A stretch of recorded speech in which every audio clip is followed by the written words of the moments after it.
ready to start our event.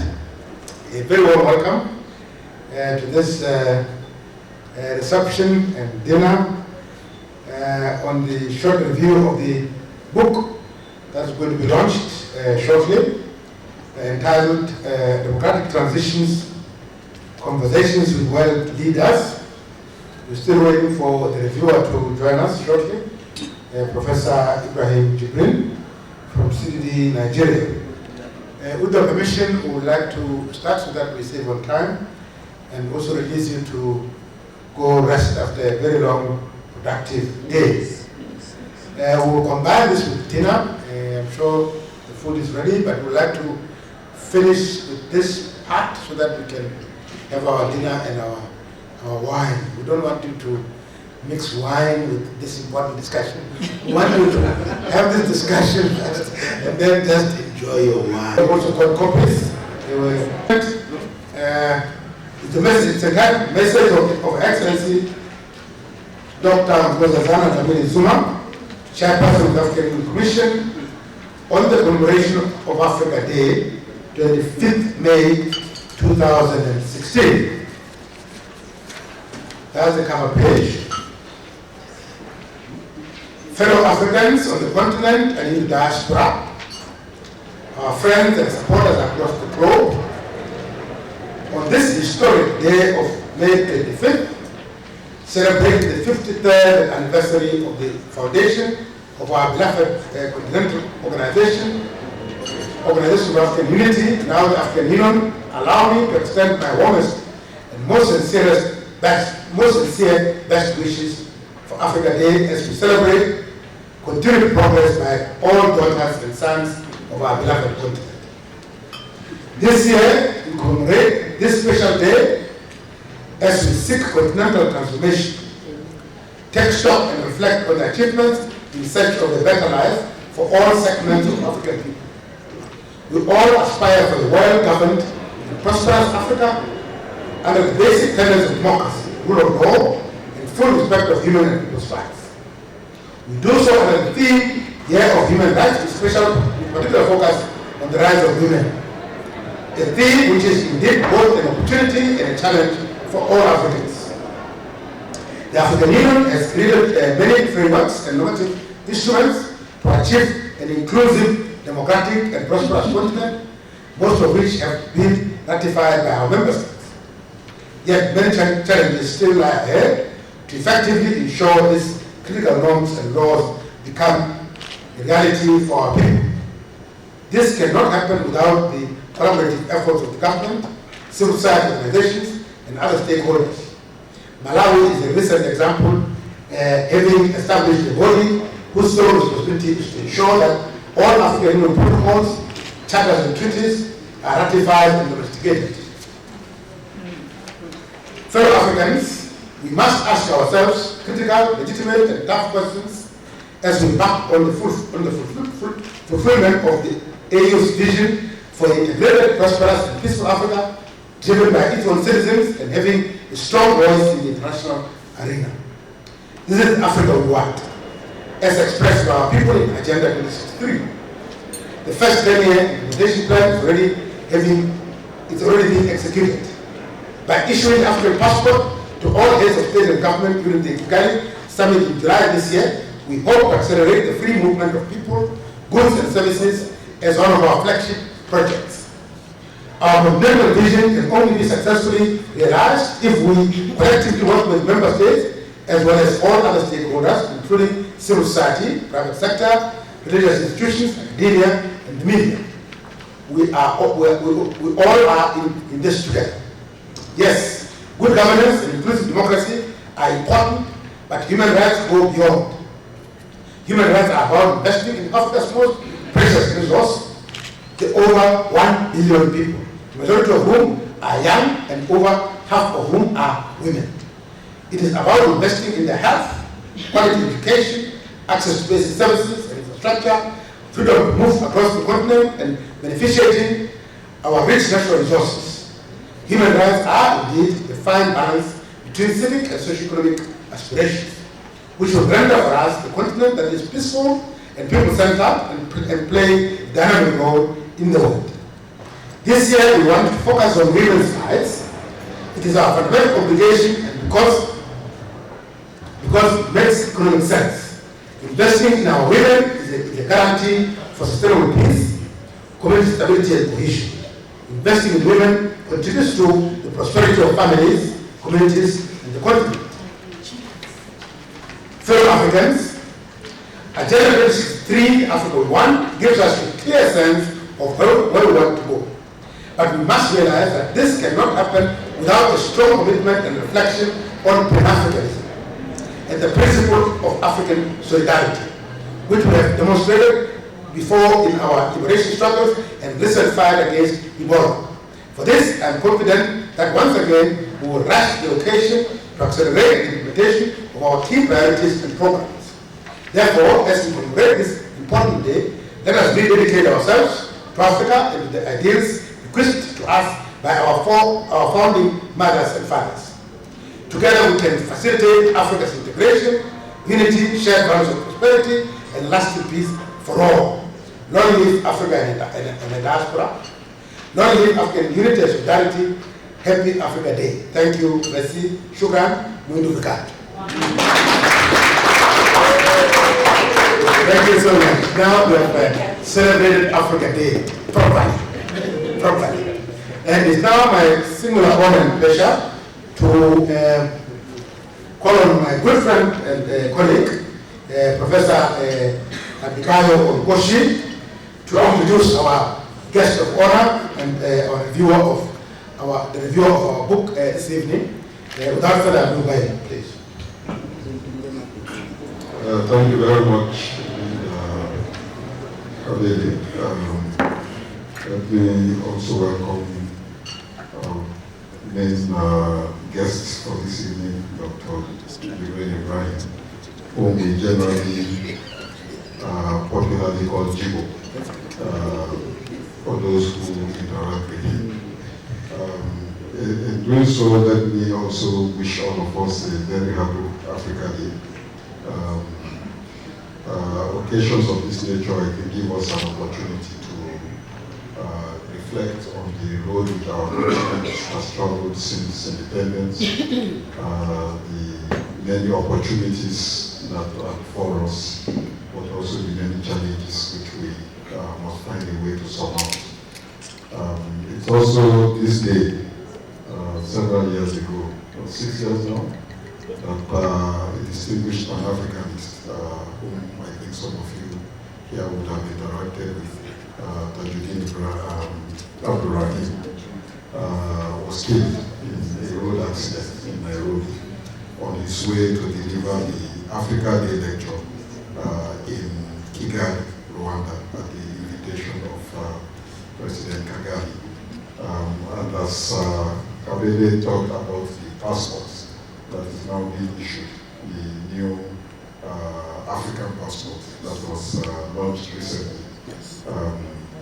It was almost impossible for me not to make reference to Tajuddin Abdurrahim, because he was in Addis Ababa during the Africa Development Day of some 10 years or so ago, where he was invited to represent African civil society voices before a gathering of many heads of states and government in the Africa Hall of the ECA, mounted the podium and basically turned to the heads of states, not necessarily being the discussant he was asked to be for the theme of the meeting, but turned to the heads of states and asked them pointedly, why do you dislike us Africans so much? You are supposed to be our presidents, but somehow you are afraid of us to a point where you erect barriers all over the place. It's easy for a backpacker to come from any European country and enter most of our countries without a visa. But for an African to move from one point to the other will police us like criminals. So today, instead of us doing platitudes about Africanism and Pan-Africanism and African unity, answer a very practical question. What is our offense? Yes. Ethiopia was selected as the seat of the OAU AU for a good reason. Explain why an African must need a visa to come to their own capital. And again, Neles was completely speechless. And he said there and then that effective from that year, no African coming to Addis Ababa would require a visa prior to arrival. You get your visa on arrival. Of course, as soon as Meles Zenawi died, Ethiopia reverted to the old policy. Ethiopia went back to the old policy. We have a few countries, Rwanda, Mauritius, and effective from July this year, Ghana and Seychelles are going to allow African countries to get visa on arrival. Yeah, if Senegal is going to do so, it's not overdue, because Senegal has always been very African-minded in its policy. And I hope that this is something.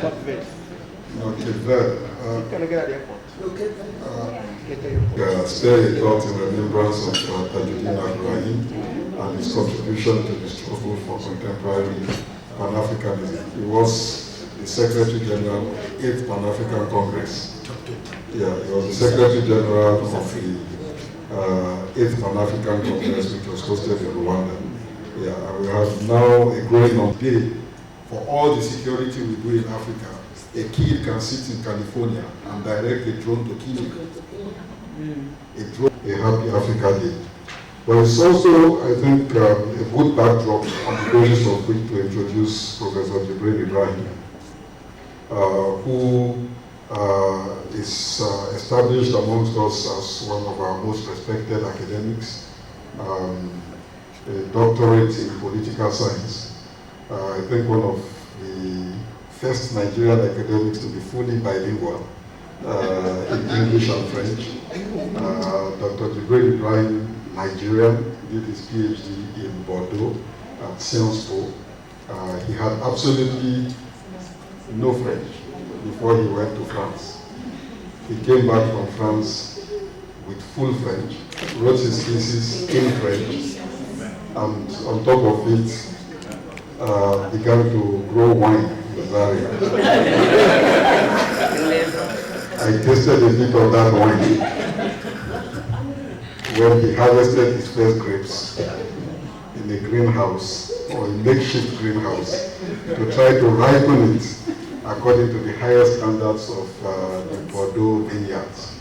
But on a more serious note, in addition to being an outstanding scholar, over the last 20 years or so, I think dictated by the circumstances in which we found ourselves in Nigeria, prolonged military rule, shattered hopes for the generality of Nigerians, the dictatorship of Sani Abacha, which became really the peak of Nigeria's crisis. Jibril Ibrahim and others decided to match some of their investments in academic and scholarly work in more practical and open organizational work, extending his experience as a leader of the Academic Staff Union of Nigerian universities into a broader domain of pro-democracy mobilization. In a context also where Nigeria was really very badly fractured, and many of us even feared for the future of the country along ethnic and regional lines. His was one of the civil society voices resolutely against military rule. If you understand the complex geopolitics of Nigeria, you would understand what it means for a Jibril Ibrahim to be against military rule. Because normally, opponents of military rule from other regions of Nigeria would not expect a Jibril Ibrahim to be against an Ibrahim Babangida or a Sani Abacha. Because after all, they are supposed to be brothers, right? Right. And people being from Kano, Abacha from Kano. But his was one of the most strident voices in the country, who tried to demonstrate that it was possible to be opposed to military rule and yet uphold Nigerian unity. And that the solution to dictatorship was not the fragmentation of the country, but the rallying of people across divides in order to compel change in the country. And he's basically lived this experience and written extensively around it in the period since, I think, at least 20 years of his career, helping to found a center in Kano for training younger scholars, and subsequently taking over the running of the Center for Democracy and Development in Abuja here, which he ran for, I don't think you did more than 2 terms. But there was no tenure engagement. And voluntarily stepped down with Hidayat succeeding him as the director. You saw Hidayat in the morning as the director of the CBD. And so when we thought about the presentation of this book about democracy and the management of transitions in some of the most divided societies in the world, we could think of no better a figure to speak to the book and to the theme of transitions than Jibril Ibrahim, who has been an eminent scholar contributing to the struggle for transition in our continent, but also a practitioner who has risked many things, including life and limb, in order to help push the frontiers of democratic governance in Nigeria and in other African countries, Niger, where he has a network of friends, places like Ghana, Togo, and elsewhere, where he has been active as a militant. So, with your permission, Chairperson, thank you.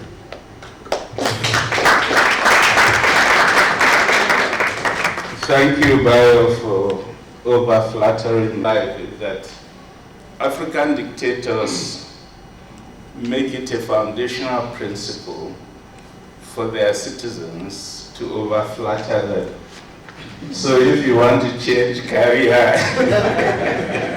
at any point in your life, there's a skill set that works for it, and I think a lot of us have it. Let me start with 2 caveats. I just encountered this book last night, and just as I was given the book, a certain Kabele said we should go and drink Coke. So we drank Coke, and then we drank Coke again. And after that, reading became a non-issue. I would have read it today, but I spent all day today in a very fascinating workshop at the Institute of Security Studies here in Abuja. And the topic was security vote. Now, security vote is a peculiarly Nigerian concept. It doesn't mean the budgetary allocation to the security sector. No, that's not what it is. A security vote is money taken from government by executives, used purportedly for security, but for which they have no responsibility to account for. And part of what we were discussing is that there's no basis for what's happening in Nigerian law. The law is clear. All public finances, expenditures must be accounted for. But it is now accepted that if you are a president, if you are a governor, if you are a local government chair, you take any amount you want from the public purse and you spend it and you don't have to account for it. So it's become a serious issue because states in particular run out of money because the governors take virtually all the revenues, declare it to be a security vote, and they don't have to account for it. And 26 states in Nigeria today cannot pay salaries. And part of the reason they can't pay salaries is the security vote. And I'm raising this because it tells the other side of the story of democratic transition, which is the story of political decay. Because democratic transition you are developing what we now call shared values, what we now regard as constitutional convergence principles that build on a liberal democratic culture in practice. And political decay is really about negating the purpose of democratic governance, which is to serve the public good.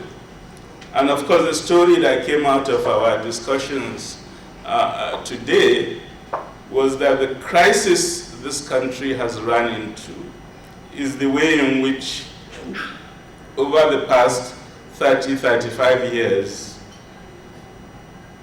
executives, including democratically elected executives, have simply taken public revenues and spent it without accountability, thereby seriously undermining the democratic process and leading the country to the crisis we find ourselves in today. This evening I looked at the book and I tried hard. I read the blog, you know what they call the blog. That's the first 2 paragraphs behind it. And it's very fascinating blog. And when I realized I was on the program, I said, well, you're not going to escape me. The fact that I didn't read the book doesn't mean I'll sacrifice my right to come and talk. Because the right to talk, as you all know, is a fundamental human right, and we must always protect it. The book is about countries that have had successful democratic transition, attempted democratic transitions and floundered. It's about success stories, those who engaged on the path of democratic transition, and at the end of that process of transition have arrived at the stage of democracy. And they reviewed 9 of such countries: Mexico, Philippines, Poland, South Africa, and Spain.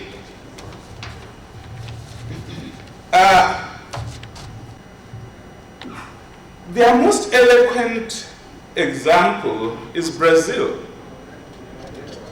which succeeded in its democratic transition, which consolidated, which advanced on it, even bringing a female president, which succeeded in delivering the dividends of democracy, massively uplifted people out of poverty,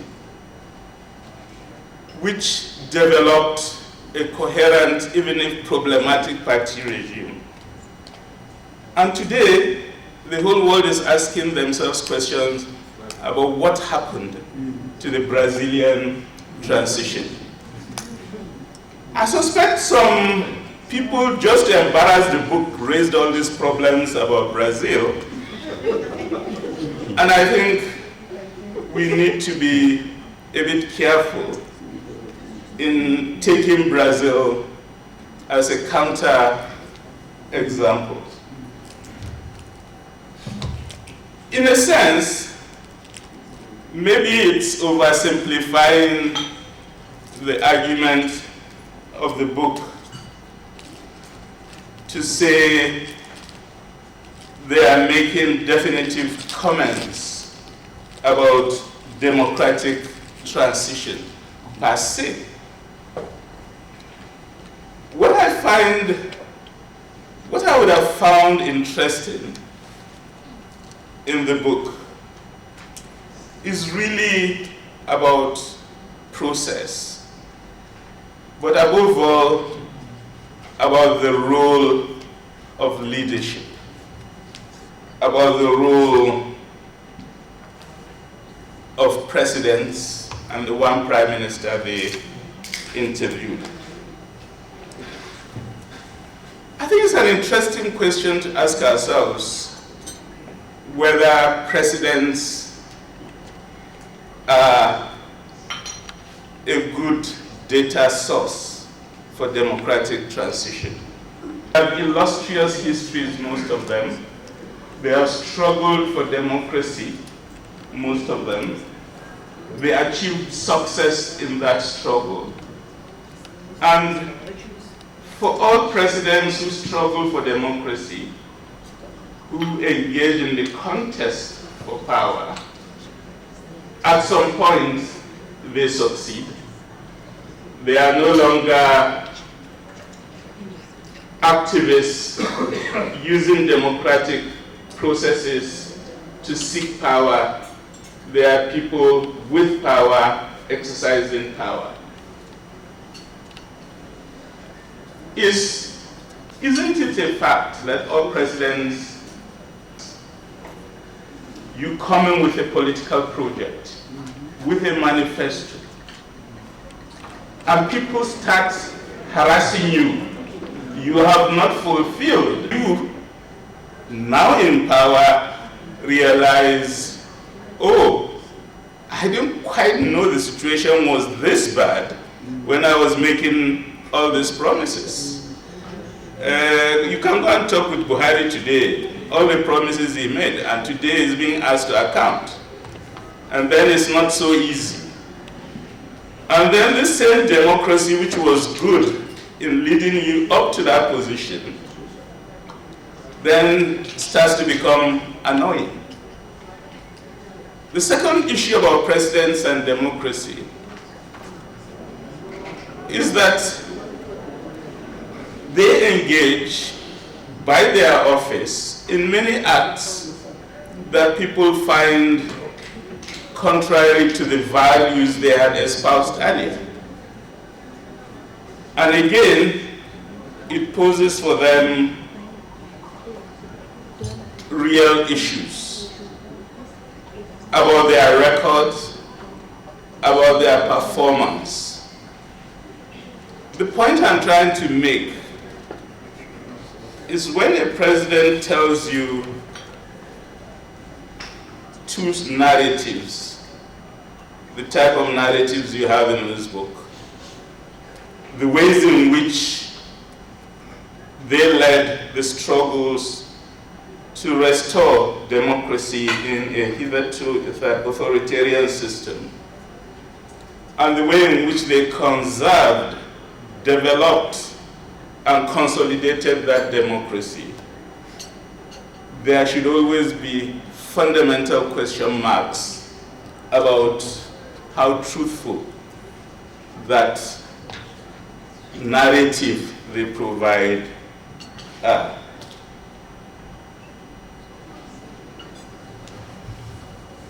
I think the value of the book, therefore, is not so much in what it claims in the blog about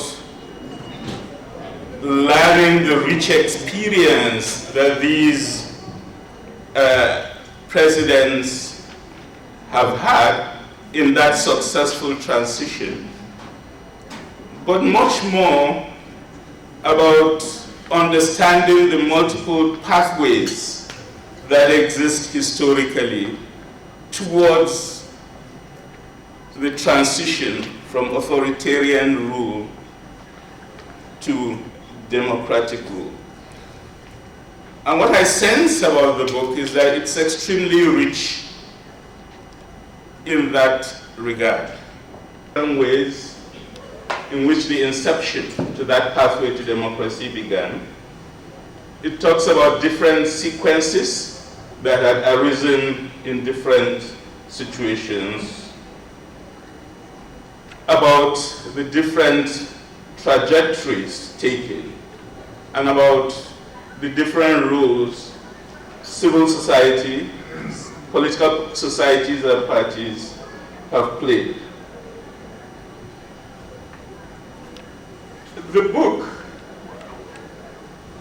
makes one clear assertion from the 9 case studies that I think is profound.